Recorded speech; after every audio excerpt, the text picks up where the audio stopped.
Hi viewers, நான் உங்க வருண். என் கூட சஞ்சீவ் இருக்காரு. CSK versus Punjab Kings. நம்ம ரெண்டு பேருமே வந்து சென்னை ஜெயிக்கும்னு சொல்லியிருந்தோம். ஸோ பார்த்தா அது ரெண்டு பேரும் ஆப்போசிட்டா போயிருக்கு. வெரி க்ளோஸ் மேட்ச்னு சொல்லியிருந்தோம், பட் அப்படி இல்லை. ஸோ சொல்லுங்க சஞ்சீவ், சிஎஸ்கே எங்க பிளாட்டை விட்டாங்க? எப்படி இப்போ கண்டினியூஸா லாஸ்ட்ல இருக்காங்க? எப்படி என்ன ஆச்சு? சென்னை வந்து போர்ட்டஸ் எல்லாரும் பிரீச் பண்ணிட்டு போயிட்டே இருக்காங்க. சென்னை வந்து ஹாய் அருண். நம்ம இதுவே சென்னை வந்து அட் சேப்பாக் வந்து ஸ்ட்ராங் டீம் எனிடே. அதுல வந்து மாற்று கருத்து எதுவுமே கிடையாது. பட் நம்ம ஏற்கனவே சொன்ன மாதிரி ஒரு மேட்ச் என்னன்னா வந்து 2011 இருக்க பீக் சென்னை மாதிரி விளையாடுறாங்க. எவனுமே கிட்ட நெருங்க முடியாது. நாங்க வந்தாலே வந்து புல்டோசர் கரெக்ட், அடிச்சு தள்ளிட்டு போயிடும். இன்னொன்னு வந்து 2020 சென்னை வந்து தடவிடாம தடவிட்டு இருக்காங்க. பாட்டம் ஆஃப் த கரெக்ட், டேபிள்ல. Correct, correct, correct. சென்னைக்காக கேப்டன்சி கொடுத்த சீசன். ஸோ எந்த மாதிரி ஃபார்ம்ல எந்த மாதிரி மைண்ட் செட்ல வராங்கன்னே தெரிய மாட்டேங்குது. ஃபார்மை விட அந்த performance of the given day அந்த மாதிரி இருக்கு. ரொம்ப கான்ட்ராஸ்டிங் ஸ்டைல்ஸா இருக்கு. நம்ம போன வாட்டி சொன்னோம் பாத்தீங்களா, 2 மேட்ச் ஜெயிக்கிறாங்க, 2 மேட்ச் தோக்குறாங்க, 2 மேட்ச் ஜெயிக்கிறாங்க, தோக்குறது கூட ஒரு மாதிரி நீங்க க்ளோஸா வந்து தோத்தீங்கன்னா ஐ கேன் அண்டர்ஸ்டாண்ட். நேர அந்த அந்த performance between Chennai and Punjab match நம்ம இப்போ தோத்தது வந்து அட் சேப்பாக் வந்து இஸ் நாட் ரைட் என்னை பொறுத்த வரைக்கும். அதாவது பாத்தீங்கன்னா நம்ம பேட்டிங் ஆடும்போது வேற ஏதோ பிச் மாதிரி இருக்காது கம்ப்ளீட்லி. அதாவது தடவுறாங்க, பால் எதுவுமே வரல. அண்ட் சும்மாவும் சொல்லக்கூடாது. அவங்க 2 போலர்ஸும் சரி, ஐ திங்க் ஹர்ப்ரீத் பிராரும் சரி, ராகுல் சஹரும் சரி, ஒருத்தர் சூப்பரா 4 ஓவர் போட்டாங்க. 17 4 ஓவர் 17 2 விக்கெட், 4 ஓவர் 16 2 விக்கெட். இத்தனைக்கும் வந்து சாம் கரன் வந்து சஹருக்கு 19வது ஓவர் கொடுத்ததெல்லாம் வந்து ஒரு பிரில்லியண்டான ஒரு மாஸ்டர் ஸ்ட்ரோக் தான். தைரியமா கொடுத்தாருங்க. தோனி வந்து ஸ்பின்னுக்கு நம்ம என்னதான் தோனி லாஸ்ட் பால்ல பினிஷ் பண்ணாலும் தோனி ஸ்பின்னுக்கு தடவுவாருன்னு தெரிஞ்சு அவருக்கு எல்லாருக்குமே வந்து அந்த தெரிஞ்சுக்கிட்டு தெரிஞ்சுக்கிட்டு வந்து ஓவர் ஓவர் குடுத்து, அதுவும் வந்து நீங்க நார்மலா அவர் வந்து தடவும் போது, இல்ல ஒரு ஃபார்ம்ல இல்லாத போது குடுக்கறது வேற. அவர் இந்த சீசன் ஃபுல்லாவே நாட் அவுட். சரிங்களா? அந்த ம், மேட்ச் ம், வரைக்கும். ம். அப்படி இருக்கும்போது வந்தாலே 4, 6ன்னு காட்டுற மனுஷனுக்கு அந்த மாரி குடுக்கறது எவ்வளவு பெரிய போல்ட் மூவ் தெரியுமா? So you really have to appreciate Sam Curran the yes, captain there. Yes, yes. ரொம்ப பிரமாதமான அ சாம் கரன் தெரிஞ்சிருக்கு. அட்லீஸ்ட் வந்து சென்னையோட அவர் இங்க இருந்ததால 2, 3 விஷயம் பட் சேப்பாக்க போய் கத்துட்டு போயிருக்காரு. இல்ல இல்லங்க. அதாவது அவரு பட் கோச்சிங் ஸ்டாஃப் அங்க சஞ்சய் பாங்கர் இருக்காரு. ஸோ ஏ டு Z நம்ம இந்தியன் பிளேயர்ஸோட ப்ரோஸ் கான்ஸ் அவங்களோட டெக்னிக்ஸ் எல்லாமே ரீட் பண்ணி வச்சிருக்காருங்க. ஸோ மேபி அவரோட இன்ஃப்ளூயன்ஸா இருக்கலாம். சாம் கரன் வந்து எனக்கு தெரிஞ்சு சென்னையில ஆல்ரெடி விளையாடனால maybe he would have taken that experience and the supporting staff as well. So maybe a dual kind of experience கொண்டு வந்து சரி. செகண்ட் திங்குங்க, நான் ஒன்னே ஒன்னு சொல்றேன். சிஎஸ்கே வந்து கொஞ்சம் ஸ்கோர் அதிகமா இருந்ததுன்னா maybe this decision would have not been taken. So score கொஞ்சம் மீடியமா இருந்தது. சரி, தோனி எவ்வளவு சிக்ஸ் அடிக்காருன்னு பார்க்கலாம்னு சொல்லி ராகுல் சாருக்கு 19th ஓவர் கொடுத்தாங்க. ரொம்ப கொஞ்சம் சவுத் ஆப்பிரிக்கா மாதிரி சோக்கர்ஸ் ஆனாங்கன்னு நினைக்கிறேன். ஃபர்ஸ்ட் 6 ஓவர்ஸ் நல்லா விளையாடினாங்க. அடுத்த 10 overs they were not up to the mark.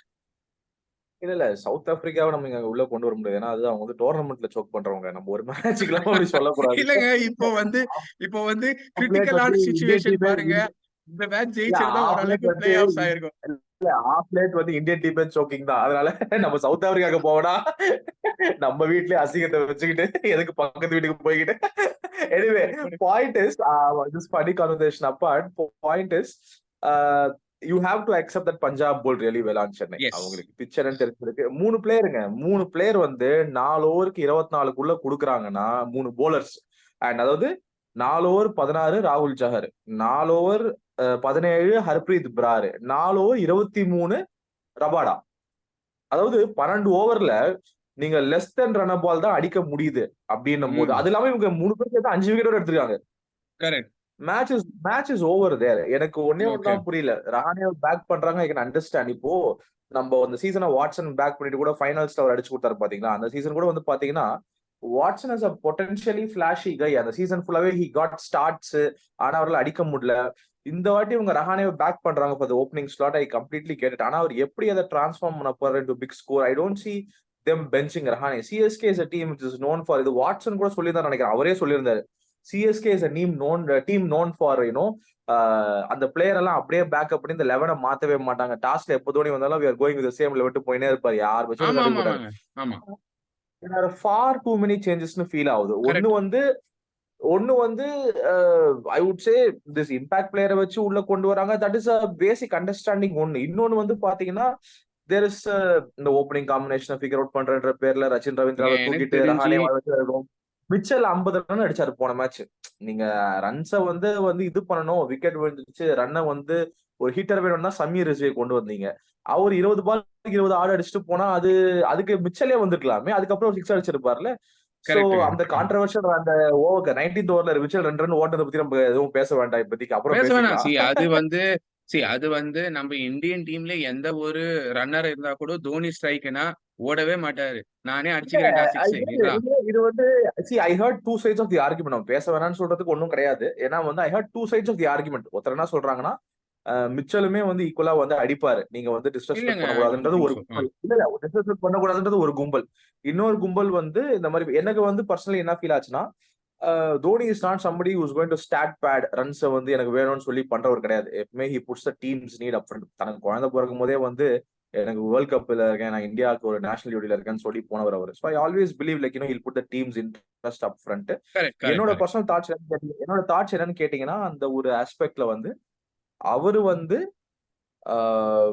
he would have taken definitely. அவர் என்ன நினைச்சிருப்பாருன்னா, ball is coming on to the bat வந்து ரொம்ப ஸ்லோவா வருது சரிங்களா, he had a better chance of hitting a 6 or a 4 சரிங்களா, or rather than scoring giving to Mitchell. rather than giving to ஒன்னு. ரெண்டாவது வந்து Dhoni's knee is not completely good சரிங்களா, அவருக்கு அந்த சர்ஜரி முடிஞ்சது போன வருஷம் முடிஞ்சதுக்கு அப்புறம் he recuperated. அந்த சீசன் ஆடவே மாட்டாருன்னு சொல்லிட்டு என்னோட எல்லா சோஷியல் மீடியா பிளாட்ஃபார்மும் போஸ்ட் பண்ணிட்டு இருந்தேன். It was surprising to me அவர் பிளே பண்ணணும்னு நினைச்சது. அதாவது அவர் டீமுக்கு வந்து ஒரு ப்ராப்பர் டிரான்சிஷன்ல வந்து வச்சுட்டு டீமை வந்து கரெக்டா ஒரு டிரான்சிஷனா கொடுத்து அடுத்த கேப்டனுக்கு நான் ப்ராப்பரா போகணும்னு நினைச்சிருக்காரு. சோ இப்படி இருக்கும்போது என்னோட பர்சனல் சஜஷன் வந்து பாத்தீங்கன்னா, I think his knee is not suggestion, I feel his knee is not doing good. And அதுவும் ஒரு reason, he was not even thinking about the single before the start of the run. இப்போ பாத்தீங்கன்னா before he could call Mitchell ஓடி வந்துட்டாரு. So இது வந்து Dhoni was not prepared for the run. அங்க அதேதான் அந்த கடைசி பாலும் பாத்தீங்கன்னா அவர் 2 எடுக்க போய் அவுட் ஆனாரு. நார்மல் ஆமா, தோனியோட அவுட். ஈஸிலி காட் பெவிலியன்ல ஏன் பாதி அவரால வழியில ஓட இருப்பாரு அவர். முடியலங்க? அவரால ஓட முடியல. இஸ் அதனால நாட் ஃபிட். பெவிலியன்ல பாதி வழியில இருப்பாரு. Is definitely not 100%. கடைசியில வராரு, ஒரு 4 பால் 4 சிக்ஸ் அடிச்சுட்டு, 2 அவ்வளவுதான். பால் 4 பால் 2 சிக்ஸ் அடிச்சுட்டு போற இதான் ரோல்றவர் ரொம்ப தெளிவா இருக்காரு. அதனால is not doing anything more than that. So இதை கம்பேர் பண்ணும்போது this is what Dhoni can do. அவரை பிளேம் பண்ணி பிரயோஜனம் இல்ல. But coming back to the match, நான் சிம்பிளா சொல்றேன், Punjab bowled really beautifully. Sam Curran has used Rahul Chahar very well against Dhoni. Very well. Yes. அவங்க ஈஸிலி தேவ் கண்ட்ரோல் சிஎஸ்கே ஒரு 40-50 ரன்ஸ்னே சொல்லுவேன். 200 ரன் அடிச்சிருக்கலாம், 40-50 ரன் தேவ் கண்ட்ரோல். ஏன்னா அதுக்கப்புறம் அவங்க ஆடும் போது அதுக்கான ஒரு அறிகுறியே இல்ல. பாலே சூப்பரா ஆனாரு. பேஸ்டோ வந்து பொங்கு பொங்கு 2 கட் ஆடினாரு. ரூசோ கேட்ட கேடு ஐ மீன் அவர் நல்ல பிளேயர் தான். அவர் எதுவோ But still இலக்காரமா he was சொல்லல. out of form before this match வரைக்கும். I was out of form. 190 strike rate அடிச்சிருக்காரு ரூசோ. அதாவது 43 ரன் இன் 23 பால்ஸ். விளையாட்டு கிடையாது அதெல்லாம். அப்புறம் அதுக்கப்புறம் அந்த ஸ்டார்ட் கொடுத்ததுக்கு அப்புறம் விக்கெட் போனதுக்கு அப்புறம் சஷாங்க் சிங்கும் சாம் கரனுக்கும் வேற வேலையே இல்ல. நம்ம ஒண்ணும் தள்ளி தள்ளி அடிக்கணும் ஆடி அவசியம் கேம் இல்ல. முடிச்சுட்டானு. தட்டி தட்டி ஆடி கேம் முடிச்சுட்டு போயிட்டே இருந்தாங்க. கிளினிக்கல், அதுவும் 17.5ல 18வது ஓவர்ல முடிச்சிருக்காங்க. யூ ஹேட் ஆமாங்க, 13 correct. Balls more to spare. என்ன சோ பொறுத்தவரைக்கும் easy victory for Punjab. They so clearly out again played Chennai. நம்மளோட வீக்னஸ் அங்க போலிங்ல காட்டுச்சுங்க. யாராலையும் கண்ட்ரோலே பண்ண முடியல. ஷர்துல் வர 2 சிக்ஸ் குடுக்குறாரு, முஸ்தாபிசூர் வந்தாரு 6 குடுக்குறாரு, சஹார் வந்து நாட் 100% ஃபிட் போறாரு, பாதியிலே போடுறாரு, கை கால் வலிக்குதுன்னு சொல்லிட்டு ஓடி போய். But I must say, compared to the whole lot, வந்து Mustafizur bowled really well. Unfortunately, well is okay. not going to be part of the Chennai setup. 4 ஓவருக்கு ஒரு மேடின் வேற. அந்த ஒரு மேடின் 15வது அதான் ஓவர் 24 அதுல ரன்ஸ் ஏதோ குடுத்தாருன்னு நினைக்கிறேன். 22 ரன்ஸ் தான் கொடுத்தாரு. அது ஜடேஜா 3 ஓவருக்கு 22 கூட ஒரு டீசன்ட் ஸ்கோர் தான் நான் சொல்லுவேன். I was very happy with Gleeson வேற அந்த 4 ஓவருக்கு வந்து 30 ரன் தான் கொடுத்திருந்தாரு அவரு. So all these things played a good part there. But ஆனா வந்து தீபக் சஹர், தாக்கூர், தூபே, மொயின் அலி போட்ட ஒரு 3 ஓவர் அதுலலாம் பாத்தீங்கன்னா 3 ஓவருக்கு 36 ரன்னும் நம்ம கொடுத்தாங்க. 12 ரன் பர் ஓவருக்கு நினைக்கிறேன் எக்கனாமி. அதெல்லாம் வந்து it is not a correct thing. We have a lot to so figure out. Team combination அடிக்கடி மாத்திட்டு இருக்கோம், which is not what Chennai correct. is supposed to be. அதுலதான் I think we miss the plot. Either அடுத்த 4 match is a must win. என்னோட இது பிரகாரம் we were outplayed by Punjab in all departments including captaincy. And அடுத்த match வந்து பாத்தீங்கன்னா interesting factor. ஏன்னா வந்து இது வரைக்கும் நம்ம தரம்சாலாம் ஆடவே இல்லை. இது ஆடவே ஃபுல்லாவே கிடையாது. நம்ம வந்து வேற ஆடி இருக்கும். இதுக்கப்புறம் போன சீசன் அப்படிதான் பண்ணாங்க. லேட்டர் ஆஃப் டோர்னமெண்ட்ல 2 மேட்ச் நம்ம தான் தரம்சாலா ஆடினாங்க. கரெக்ட் திரும்ப கரெக்ட். இப்ப back to Dharamshala. Climatic conditions வேற, பிட்ச் வேற, எப்படி அனலைஸ் பண்ணி இது பண்ணுவாங்கன்றது பொறுத்து தான் பார்க்கணும். நம்ம நெக்ஸ்ட் வீடியோல பார்க்கலாம். But you பாப்போம். can pitch in with your thoughts. But the Yeah, final your verdict thoughts. எனக்கு கொஞ்சம் பயமா இருக்குங்க. CSK will not make to the play ஆஃப்ஸ்ன்ற மாதிரி எனக்கு ஒண்ணு தோணுது. லெட்ஸ் சி நெக்ஸ்ட் வீடியோ எப்படி போகுது. நெக்ஸ்ட் வீடியோல நம்ம நெக்ஸ்ட் மேட்ச் பத்தி பேசுவோம். So thank you viewers. Absolutely, absolutely. Thank you all. Thank you, viewers.